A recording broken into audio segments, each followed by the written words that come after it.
Hello दोस्तों, बहुत बहुत स्वागत, अभिनंदन एक बार फिर से RDXGS गुरु में। दोस्तों, हम पर्यावरण और पारिस्थितिकी पढ़ रहे हैं। उसमें लेक्चर नंबर 2 आज शुरू करेंगे। ठीक है, मैं इंपॉर्टेंट क्वेश्चन को आपको पढ़ा रहा हूँ और जल्दी जल्दी मतलब एग्जाम से पहले आपको ख़त्म करने की कोशिश करूँगा। ठीक है, चलो शुरू करते हैं। पर्यावरण सुरक्षा अधिनियम EPA को अन्य किस नाम से जाना जाता है? तो भैया इसको जानते हैं छाता विधान। छाता विधान मतलब क्या है? Umbrella legislation. अम्ब्रेला लेजिस्लेशन इसको नाम से जानते हैं। एक्चुअली क्या हुआ, 1972 में स्टॉकहोम में आयोजित संयुक्त राष्ट्र का मानव पर्यावरण सम्मेलन आयोजित किया गया। उसी के क्रियान्वयन के लिए 1986 में ये EPA आया, एनवायरनमेंट प्रोटेक्शन एक्ट 1986 में आया। ठीक है, चलो अगला देखते हैं। जेनेटिक इंजीनियरिंग अनुमोदन समिति का गठन निम्नलिखित में से किसके अधीन हुआ? तो उसी के अधीन भैया, पर्यावरण संरक्षण अधिनियम 1986 के अधीन ही हुआ। ठीक है, सी ऑप्शन सही है। अगला देखते हैं। भारत के परिप्रेक्ष्य में निम्नलिखित में से कौन सा कथन जलवायु परिवर्तन के दुष्प्रभाव के संदर्भ में सत्य नहीं है? देखो, क्लीन डेवलपमेंट मैकेनिज्म की स्थापना की गई जलवायु परिवर्तन के लिए, बिल्कुल सही है। नेशनल एडॉप्टेशन फंड के अंतर्गत 100 करोड़ रुपए का प्रारंभिक कोष की स्थापना की जा रही है, ये भी बात सही है, ये सही है, ये भी सही है। उपयुक्त में से सभी कथन सत्य हैं। देखते हैं। हाल ही में दक्षिण अफ्रीका के सिटी में आयोजित बेसिक की 19वीं बैठक, तो ये 16 का क्वेश्चन है, उस टाइम बेसिक की बैठक नहीं हुई थी, तो सी ऑप्शन गलत है। ठीक है, इसके साथ सी ऑप्शन गलत है। ओके, तो सी सही है। चलो, सी हम गलत ही बताना था। अगला देखते हैं। राष्ट्रीय हरित न्यायाधिकरण है ना, कौन सा? नेशनल ग्रीन ट्रिब्यूनल 2010 भारतीय संविधान के निम्नलिखित में से कौन से प्रावधान के अनुरूप अधिनियम हुआ, मतलब कौन से अधिनियम के तहत? तो देखते हैं। पहला है स्वस्थ पर्यावरण के अधिकार के अनुरूप अनुच्छेद 21। क्या है हमारा? स्वस्थ पर्यावरण मूल अधिकार है, इसके अंतर्गत हुआ है, बिल्कुल राइट है, इसके अंतर्गत हुआ है। और देख लेते हैं। अनुच्छेद 275(1) के अंतर्गत अनुसूचित जनजातियां और SC ST के लिए हुआ है क्या? नहीं भाई, ये नहीं, इसके तहत नहीं हुआ है। अगला देखते हैं। अनुच्छेद 243(1) के तहत उल्लिखित ग्राम सभाओं की शक्तियों के लिए हुआ है, ये भी नहीं है। कौन सा होगा? केवल एक, यानी ए ऑप्शन सही है, केवल एक। ठीक है, चलो अगला देखते हैं। फिर इसी से NGT से ही, राष्ट्रीय हरित अधिकरण यानी NGT नेशनल ग्रीन ट्रिब्यूनल किस प्रकार केंद्रीय प्रदूषण नियंत्रण बोर्ड से भिन्न है? CPCB होता है ना, सेंट्रल पोल्यूशन कंट्रोल बोर्ड, उससे किस तरह से अलग है ये? तो NGT का गठन एक अधिनियम द्वारा किया गया है, जबकि CPCB का गठन सरकार के कार्यपालक आदेश द्वारा हुआ है नहीं भैया, उसका भी अधिनियम मैं बताऊंगा। तो पहला गलत हो गया। NGT पर्यावरणीय न्याय उपलब्ध कराता है, बिल्कुल कराता है। उच्चतम न्यायालय में मुकदमे के अधिभार को कम करता है, ये भी बात सही है, सहायता करता है। जबकि CPCB झरनों और कुओं सफाई को प्रोत्साहित करता है और देश में वायु की गुणवत्ता सुधार करने के लिए, ये बात सही है।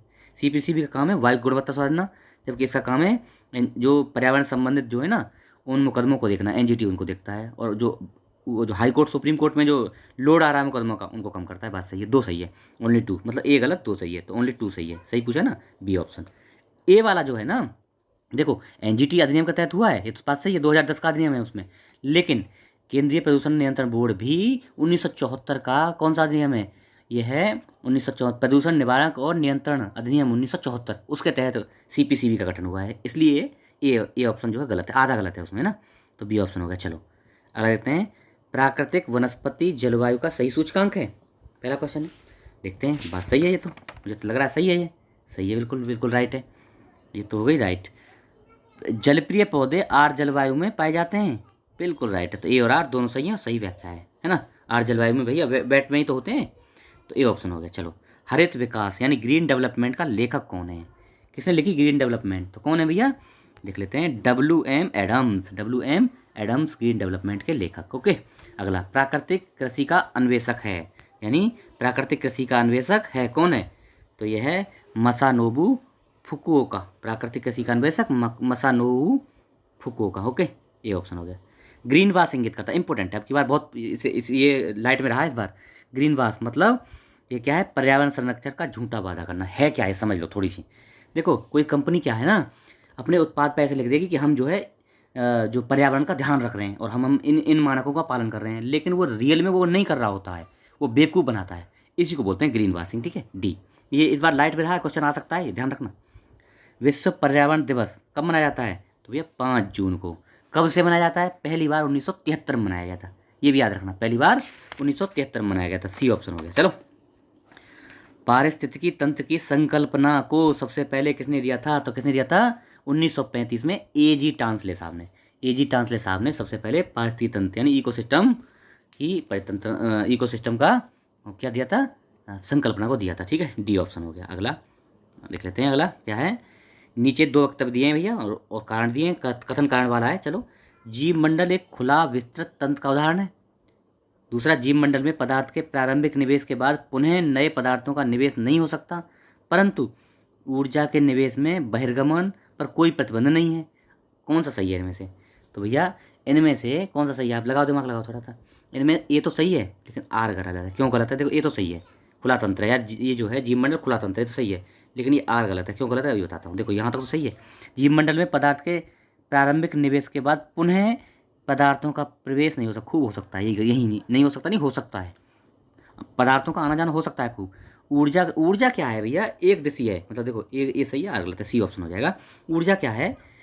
ऊर्जा जो है एक दिशीय होता है ना, और एक दिशा में ही चलता है और 10% आगे बढ़ता है। ये जो है लिंडेमान ने नियम दिया था ऊर्जा का, है ना, इसलिए ए सही, आर सी ऑप्शन हो गया। चलो, पृथ्वी का सर्वाधिक बृहद पारिस्थितिक तंत्र कौन सा है? तो यह जैव मंडल। जैव मंडल पृथ्वी का सबसे बड़ा क्या है? जैव मंडल मिट्टी, सेल, जल, वायु से बनी एक पतली परत है जैव मंडल। ये पृथ्वी को चारों ओर से घेरे हुए होती है और यह पृथ्वी का सबसे बड़ा क्या है? पारिस्थितिक तंत्र है। ठीक है जी। देखो, पारिस्थितिक तंत्र में पोषण स्तर में बताया ना, आना जाना हो सकता है, पिछले क्वेश्चन में जो था ना, आना जाना हो सकता है, और लेकिन एनर्जी एक दिशा में चलती है। ये बात हो गई है, डी ऑप्शन सही है। अगला, जहाँ जीव रहता है उस सटीक जगह को क्या कहते हैं? तो उसको देखो, इनमें जो है ना, इसमें आवास भी कहते हैं और बायोम भी कहते हैं, इसलिए ये जो है ना, इसमें दो चीज़ थी। ठीक है तो इसमें ये जो है, लेकिन ई ऑप्शन है ना, उपयुक्त में से एक से अधिक, तो ई ऑप्शन हो जाएगा इसके हिसाब से। क्या होता है देखो, समझ लो इसके बारे में थोड़ी सी। देखो, जहाँ जीव रहता है उसको बोलते हैं उसका हैबिटेट या आवास, लेकिन जब यही हैबिटेट एक बड़े भौगोलिक क्षेत्र में फैल जाए तो उसको बोलते हैं बायोम। इसलिए भैया जीव रहता है तो जीव तो बायोम में भी रहता है, आवास में रहता है, तो ई ऑप्शन हो जाएगा इसके हिसाब से। ठीक है, चलो, निम्नलिखित में से कौन सा एक पारितंत्र यानी इकोसिस्टम शब्द का सर्वोत्कृष्ट वर्णन है? इनमें से कौन सा? तो देखो, एक दूसरे से अन्योन्य क्रिया करने वाले जीवों का एक समुदाय है। पृथ्वी का वह भाग जो सजीव जीवों, लिविंग मतलब केवल लिविंग ऑर्गेनाइजेशन, लिविंग ऑर्गेनिज्म रहते हैं बस। और ये क्या बोल रहा है? एक दूसरे अन्योन्य क्रिया करने वाले जीवों का, केवल जीवों का नहीं भैया, जीवों यानी ऑर्गेनिज्म का, जीवों का समुदाय और साथ ही पर्यावरण के साथ उसका जो तालमेल है ना, उसी को बोलते हैं क्या? ये बोलते हैं पारितंत्र। पारितंत्र क्या है? जीव और उसके आसपास का जो पर्यावरण है उसको मिला के पारितंत्र बनता है, इकोसिस्टम बनता है। ठीक है, तो सी ऑप्शन सही है। चलो, अधोलिखित में कौन सा जैव मंडल, जीव में जैव मंडल का एक जैविक संगठन का क्रम, सही क्रम बताना है। तो पहले जनसंख्या, पारिस्थितिक तंत्र, समुदाय, भूदृश्य। भूदृश्य से पहले आएगा क्या? समुदाय बाद में आएगा। देखो, जनसंख्या सबसे पहले जनसंख्या आएगी, जनसंख्या से बनता है समुदाय, और समुदाय से बनती है क्या? पारिस्थितिक तंत्र, और पारिस्थितिक तंत्र को मिला के बनता है भूदृश्य। देखो, इसका एक डायग्राम दिखा देता हूँ मैं। जनसंख्या आएगी, जनसंख्या से बनेगा बहुत सारी जनसंख्या, समुदाय बनेगा, और बहुत सारे समुदाय को मिला देंगे तो पारिस्थितिक तंत्र बन जाएगा, और पारिस्थितिक तंत्रों को कई को मिला देंगे तो भूदृश्य बन जाएगा। ये है इसका क्रम। ठीक है, चलो, तो बता दिया ना मैं कौन सा ऑप्शन रहेगा इसमें? सी ऑप्शन रहेगा। ठीक है, सी ऑप्शन। चलो, अगला देखते हैं, निम्नलिखित में से कौन सा एक पारिस्थितिकी तंत्र, एक मिनट, हाँ, निम्नलिखित में से कौन सा एक पारिस्थितिकी तंत्र पृथ्वी के सर्वाधिक क्षेत्रफल पर फैला हुआ है? इनमें से कौन सा? तो कौन सा है भैया? तो भैया सामुद्रिक पारिस्थितिकी तंत्र है ना। समुद्र का जो पारिस्थितिकी तंत्र है ना, वो विश्व जो है पृथ्वी पर सबसे ज़्यादा एरिया में फैला हुआ है। डी ऑप्शन हो गया। चलो, सबसे अधिक स्थिर, देखो, सबसे एरिया पे भी फैला हुआ है और सबसे स्थिर भी यही है। सबसे स्थिर कौन सा है? समुद्र पारिस्थितिक तंत्र, है ना। अपनी रासायनिक संरचना के कारण यह स्थिर रहता है।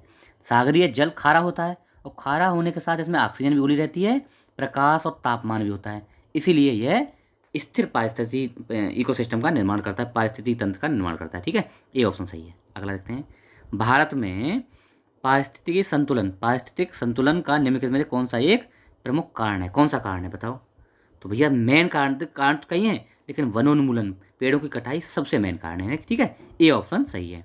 अगला, किसी निश्चित क्षेत्र में प्राणियों की संख्या की सीमा जिसे पर्यावरण समर्थन कर सकता है कहलाती है क्या? वहन क्षमता। क्या होती है? वहन क्षमता, यानी कैरिंग कैपेसिटी। मतलब किसी जगह पे कितने मैक्सिमम जीव रह सकते हैं उसको बोलते हैं वहन क्षमता या कैरिंग कैपेसिटी। ठीक है, अगला देखते हैं, निम्नलिखित में से कौन सा एक पद केवल जीव द्वारा ग्रहण किए गए एक दिक् स्थापन का ही नहीं बल्कि जीवों के समुदाय में उसकी कार्यात्मक भूमिका का भी वर्णन करता है। तो कौन सा है? पारिस्थितिक कर्मता।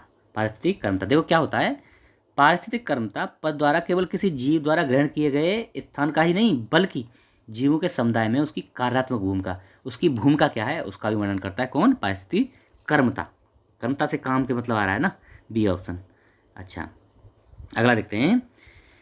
एक घास स्थलीय पारिस्थितिकी तंत्र में खाद्य श्रृंखला में घटकों का सही क्रम क्या है? मतलब पहले क्या आएगा बाद में क्या आएगा। देखो देखो, घास होती है सबसे पहले, है ना, उत्पादक बोलते हैं इसको, है ना, हरे पौधे उत्पादक। घास, घास को कौन खाएगा? टिड्डा खाएगा, फिर उसको मेंढक खा लेगा और मेंढक को सर्प खा लेगा, यानी ए ऑप्शन सही है। ठीक है, घास, टिड्डा, मेंढक, सर्प, यही क्रम होता है। ओके, निम्नलिखित में से पारिस्थितिकी तंत्र का कौन सा एक जीवीय संगठक नहीं है? जीवीय मतलब लिविंग थिंग वाला कौन सा नहीं है? तो बताओ कौन सा नहीं है भैया, कौन सा नहीं होगा बताओ, दिमाग लगा थोड़ा। वायु होगा जीव? नहीं होगा। जीवाणु, वनस्पति, जानवर, ये सब जीव हैं, बाकी वायु जो है अजीब ही है। ठीक है, ये ऑप्शन हो गया। अगला देखते हैं। पारितंत्रों में खाद्य श्रृंखला के संदर्भ में निम्नलिखित कथनों पर विचार कीजिए। खाद्य श्रृंखला, तो वो खाद्य श्रृंखला उस क्रम का निदर्शन करती है जिसमें जीवों की एक एक श्रृंखला दूसरे को आहार पोषित करती है। बिल्कुल राइट है। खाद्य श्रृंखला उसी को बोलते हैं जो अगले स्तर को आहार प्रदान करे। ठीक है, खाद्य श्रृंखला एक जाति की होती है? नहीं भैया, कई जातियों से मिलकर होती है। देखो टिड्डा भी था, घास भी था, सर्प भी था, है ना, कई जाति की हो गई, तो ये गलत हो गया दूसरा। तीसरा देखते हैं। खाद्य श्रृंखला उस प्रत्येक जीव की संख्याओं का जो दूसरे के द्वारा खाई जाती है निदर्शन करती है। नहीं, संख्या नहीं बताती, संख्याओं का। देखो यहाँ पर गलत हो गया, संख्याओं का जो दूसरे द्वारा खाई, संख्या नहीं, मतलब इसको ये खाएगा, कितने खाएगा वो निर्देशित नहीं करती खाद्य श्रृंखला। ठीक है, कर रहा था कि 5 टिड्डा खाएगा कि 10 किलो घास खाएगा, ऐसा कुछ कर रहा था? नहीं, केवल घास को खाएगा टिड्डा, टिड्डे को मेंढक, मेंढक को सर्प, वही बताता है। ठीक है, तो ओनली वन इज करेक्ट। ठीक है, तो ये आज का हमारा लेक्चर हो गया। देखो जल्दी जल्दी हम खत्म करेंगे। ठीक है, आप चैनल पर नए हैं, सब्सक्राइब कर लीजिए इसको, लोगों को बताइए, शेयर वेयर करिए। Okay, thank you so much.